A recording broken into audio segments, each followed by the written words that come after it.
Hello, everybody. Welcome back to Bear Down Ballers here on the field of 68. I'm Ryan Wall, joined by Jordan Pollock. And Jordan, Arizona moved up 8 spots in the rankings to number 5 in the new AP poll, and they won 2 games in the meantime. They're now 3-0 before they face UCLA this coming Friday. We'll get into all that and much more later. But first, how you doing today, Jordan? Doing great and doing great. We're jumping into the college season and it's starting to get real cold outside. So, Yeah, it is for sure at different parts of the country. But since we last spoke, as I said, Arizona did win 2 games. They beat Utah Tech. They beat NAU. We'll start with the game against Utah Tech this past Friday. 93 Arizona, 67 Utah Tech. I said to you before we start recording, the one clear standout to me was Braden Berries, and that's because he had his Arizona career high up until that point. And although Cole Pete did have 18 himself, Braden Berries was just a guy that seemed like he was tapping into his potential in this one. What'd you think of his performance? yeah, agreed. And I didn't really want to hold a lot against him with that first game, first collegiate game against the reigning national champions. It's just a super bright light and not saying it was too bright for him, but it was also his first college start. So I wasn't going to hold too much of that against him as much as Koa Pete just came out and showed everybody how dominant he was. I wasn't ready to really turn off on him really this early, and even with this against the talent level that they're playing in these next two games that they just played with Utah Tech and NAU, it's kind of hard to pull some things, but I'm happy he was able to get a lot better feel and at least get into a rhythm, and hopefully he can build off that going forward. Yeah, we know that a lot of these games early in the non-conference schedule aren't going to be great. Teams that they're playing in Arizona, as we know, isn't the only team doing that, but there still are things to take away, and it's still good for your players to gain experience, and especially your younger players like Cole Pete, like Braden Berries, like Dwayne Aristode. So I think it's good for those guys to get this valuable experience, and Braden Berries in this game. He made 3 3-pointers, but he also was 7 for 16 from the field. He had 18 points, as I said, 3 rebounds, 3 assists, 4 steals. And I think that's when Braden Barry's at his best, is when he's making shots from deep while filling up the stat sheet in many different areas and being active on the defensive end. It was great to see that. I really loved his performance, and although he's had his ups and downs, we'll talk about more later throughout this season, the first 3 games, I think later in the year he will continue to grow and be a big part of this Arizona's their offense this season. Jordan, who else stood out to you from this game against Utah Tech? Did anyone else catch your eye?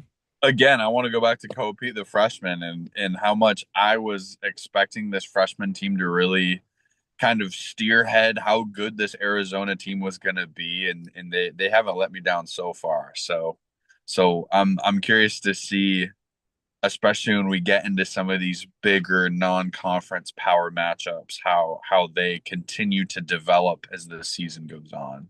Yeah, Pete was excellent with 18 himself, but another guy who was excellent off the bench, another big man, that was Toby Awaka, who finished with 12 points, 18 rebounds. And the craziest part about all of it, maybe, is that he only played 19 minutes.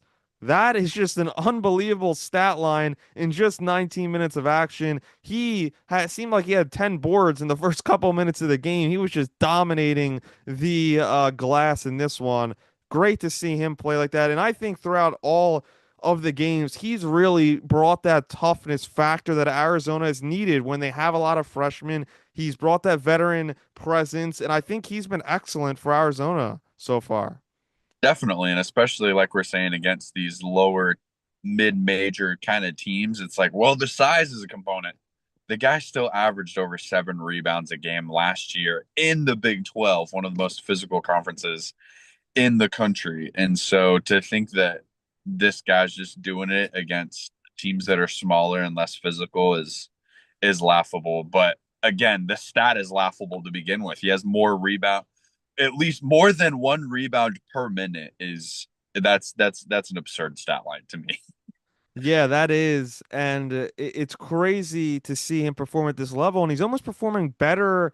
Well, so far he is performing better than he did last year at Arizona. He seems hungrier. And although, Tommy Lloyd has given Mo Krivas the starting nod in the first three games, it seems like Toby Awaka has that's kind of lit a fire under him to come out more aggressive, to make an impact every minute he gets. And he's doing that. And by doing that, I think there's a chance that he ends up in the starting lineup by playing this well later in the season. But Jordan, the last guy to me that stood out to me in this game against Utah Tech, I know it's not a great against great competition, but Anthony Dell'Orso just came out of the gates in this one. He was just on fire. 18 points, 6 for 10 from the field, including three three-pointers. I mean, this guy looked like Klay Thompson out there. He was just hitting every single shot. It was just unbelievable to see. And I think he's been very solid, not just on offense, but on defense as well. I've really liked his effort level because, we're not comparing, like we keep saying, Arizona's opponent, but you can control your effort that you're putting out. And I think Anthony Dell'Orso has shown a tremendous ability on defense, fighting for every loose ball and every rebound. Definitely. And I think the comparison to Klay Thompson is kind of funny and ironic because one thing I just said right before we recorded is I've been surprised how solid he's been ball handling. And it felt like last year it's like he's on the court to catch and shoot. And if he's not doing that, he's there's no use for him to be out there. And yet the year before he was at Campbell and he was a three-level scorer. He had the ball in his hands. I think he had over 1,000 points in both of the 2 years he was at Campbell. And so to see this is kind of just I think showing the development and how much of a step he even took after 1 year of being at U of A and 1 year of being in the Big 12 to now continuing to grow and to develop into those skills and bringing those to a higher level. Yeah, for sure. Let's move on to Arizona's next win. It was an 84 to 49 victory for Arizona against their in-state not rival but opponent in NAU, who early on it didn't even look like they were going to get to 30 points, let alone 40 plus points. I mean, it was just a brutal offensive performance from them. Great defensive outing from Arizona. They scored 84, like I said, and the guy that stood out the most to me was another freshman that didn't do a whole lot in the first two games, but brought it in their third game. That is Dwayne Arstode. He dropped 18 points, six three-pointers, and all of his points were three-pointers. And Jordan, he's the fifth freshman in program history to hit six threes in a game, joining Mike Bibby, Salim Stoudemire, Jared Bayless, and Benedict Mathurin. That is as good of company to be a part of as it gets. What'd you think of Aristode? Definitely. That's a crazy group and almost from like three different eras of U of A basketball, which is awesome to see and the continued growth, especially that Tommy Lloyd is still bringing in with freshmen. He played great. I was really surprised with him and just the team because that first game against Florida is like they didn't really need to shoot threes at all, and they kind of really didn't. And so, with a lot of the zone defense that NAU was throwing at them, which when you're playing against a team that's just more skilled and bigger than you in every single way, kind of a zone defense is your only prayer really against the teams, and you're praying that they just miss a lot of wide open shots. And U of A was able to slice and dice through their zone defenses and get a lot of open looks, which they knocked it down. And I thought that was a big thing that went for Aristo to get that to hit that awesome freshman mark. Yeah, he had just a great outing. He was excellent in this one. And something that just stood out to me was, and he showed an ability to catch and shoot that I don't think many thought that he even possessed. If he can, obviously he's not going to hit six three-pointers every game, but if he can come in and be a reliable guy that can catch and shoot, because that is a skill that Arizona lacks. We know Adel Orso does that, but in their starting group, they don't really have a guy that that is a catch and shoot shooter. So I think if you can bring in him, you could bring in Del Orso, and I really think that just adds a new level to this team. And because we already know Aristode, he has been impressive on defense because of the physicality he plays with. I mean, as a freshman, he's physically imposing to these opponents so far. And so I think if he can, display a scoring touch like he did against NIU, I really think he could be a big factor here for Arizona. The rest of the team, all of this, only two starters played 25 plus minutes. That was Karchenkov and Berries, but Pete only played 21 minutes. Krivas only played 17 and Bradley 20. Krivas had 12 points and 7 rebounds. He was good in this one. Bradley added 13 of his own. Anything else you take away from this one? Yeah, I want to talk about your idea and the skill of catching and shooting because for a lot of our listeners that really maybe at most play pickup basketball, when you get to organized basketball and anything above like middle school level, the skill of catching and shooting is completely different than the skill of a pull-up 3-point shot.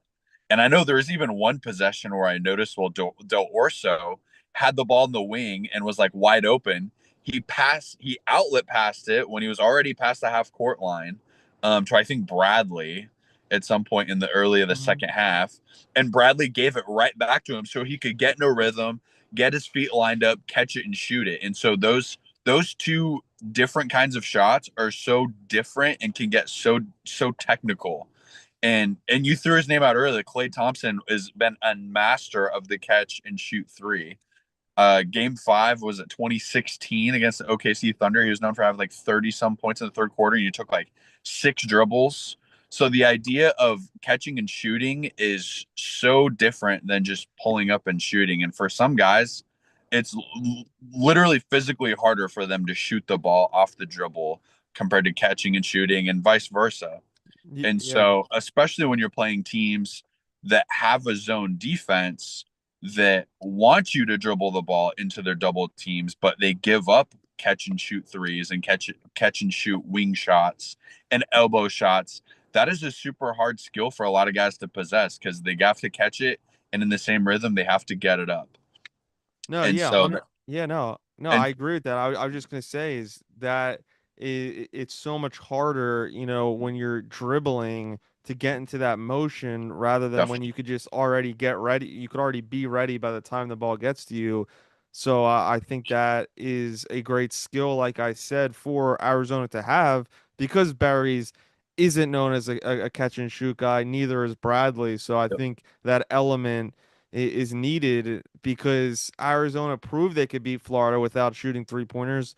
But we know you're going to have to make 3 pointers throughout the season to beat teams. You're not going to be able to make fewer than five or three a game and beat a lot of teams. You need to show that element to your offense. And Arizona did just that. Their defense also has looked excellent through the first 3 games. I've been very impressed with them. And Jordan, let's get into it because a game that was circled on everyone's calendar when this schedule got announced was Arizona playing UCLA once again, one of their biggest rivals, if not their biggest in history. And it's the first time they're playing since December of 2024. Last year they played in Phoenix. Arizona lost 57 to 54. Right now, UCLA has a 64 to 50 lead in the all-time series. And this all-time series started a long time ago, over 100 years ago, back in 1923. And in the last 10 games, Arizona is 6-4 against UCLA. Even though they lost the last one, they've won 3 of the 4 prior. And this one, although it's in Los Angeles, it's not at the home of the UCLA Bruins. It's at the home of the Los Angeles Clippers at the Intuit Dome in LA. And Arizona's actually 4-1 in the last 5 against UCLA in their last 5 neutral site games. I know this one isn't the most neutral of sites, but it's kind of like it was last year where Arizona played them in Phoenix. And it didn't seem to matter because UCLA won that one. We'll see if things are different this year. UCLA is ranked number 15, so another big ranked matchup What do you think about this, and what do you think about these two great teams adding another chapter to their rivalry? Yeah, I think it's great. I just listened to Coach Lloyd's interview that he did with NBC Sports, and he was kind of talking about the dynamics with when all of the conference realignment happened. And I think them, like a lot of fans, were kind of sad to see a rivalry like this disappear, because this is the best the West Coast has to offer. It's UCLA, which is has its name all over the history books of college basketball, and U of A has a lot also over the last 25, 30 years, with just the imprint that they've had with recruiting, with the championship in 97, with kind of the dominance that they had in the Pac 12 the last 2 decades that they were in it. And so it's really cool how Tommy and Mick have kind of almost come full circle and seen how much this matters for just the fan bases, for the schools, for the pride, and I dare say it, the ghost of Bill Walton. Like, we got to keep the Pac-12 alive some way, and so it's awesome that they've almost come together, and I really foresee this being kind of a regular thing going forward. Yeah, it's great that they could make this matchup between both coaches, both programs.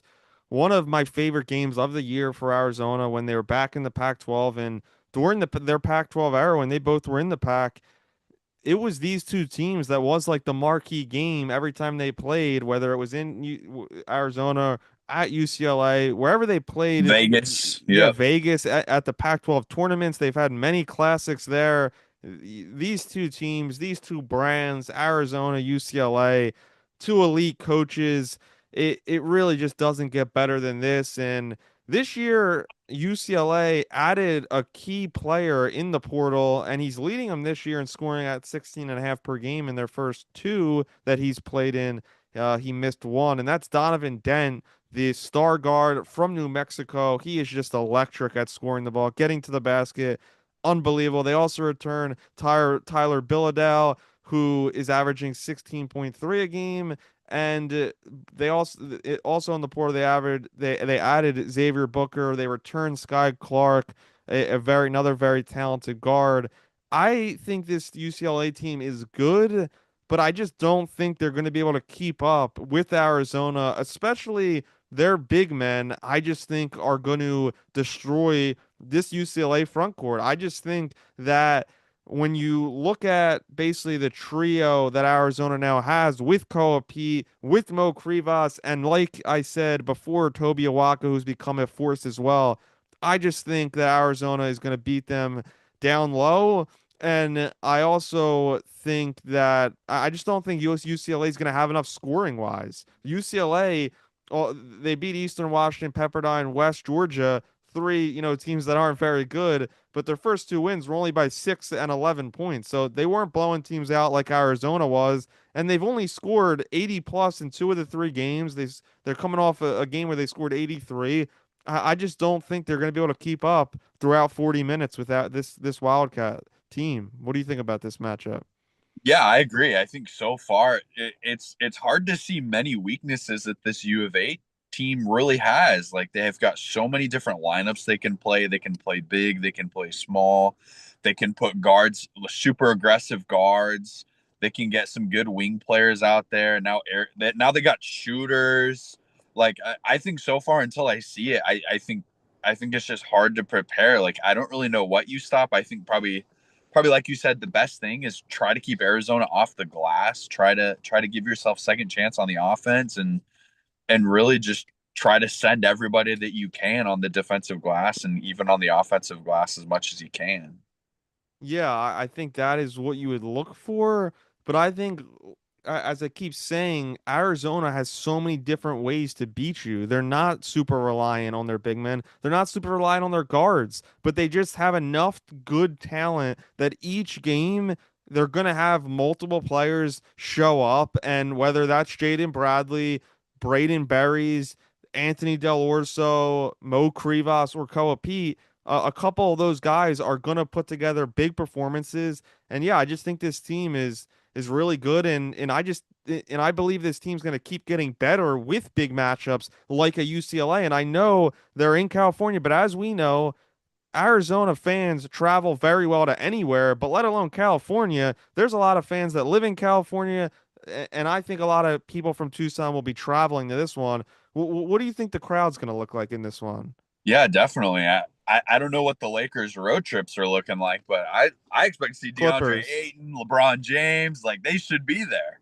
No, yeah, I still we still haven't seen LeBron at a game. We haven't seen his son Bryce play. There was talk actually in the last few days by Tommy Lloyd that actually said that there's a chance, and he's been talking to Bryce James about redshirting this year because he sees this year as a long-term plan for Bryce James about developing him in the Arizona system to hopefully be a major contributor down the line because as we've seen, Tommy doesn't play that many guys when it comes especially to the big matchups, and it just seems like Bryce is better suited to contribute later down the line. Yes. And we can talk about that later, but I think the wording that Tommy used was very interesting when talking about that.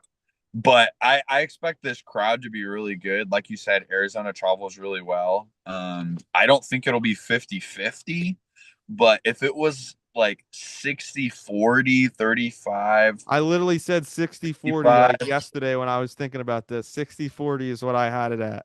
I wouldn't be surprised by that at all. I wouldn't. Yeah, well, Jordan, let's go with our predictions here. I got Arizona. I think Arizona's going to win this game by 10 points. It might sound crazy in a matchup like this, but I just think these two teams are worlds apart right now. Although they're going to be in California, I got the Wildcats winning this one. Right now, there's not a line out because we're recording this still 2 days out from the game, but give me your prediction. Who do you got winning this one? Yeah, ooh, 10 points. If that was the spread, I would probably take UCLA to cover that spread just because it's a rivalry and we're sitting here after seeing Arizona take a reigning national championship down the opening day. UCLA, they've played Pepperdine, who's a very respectable team in the West Coast Conference.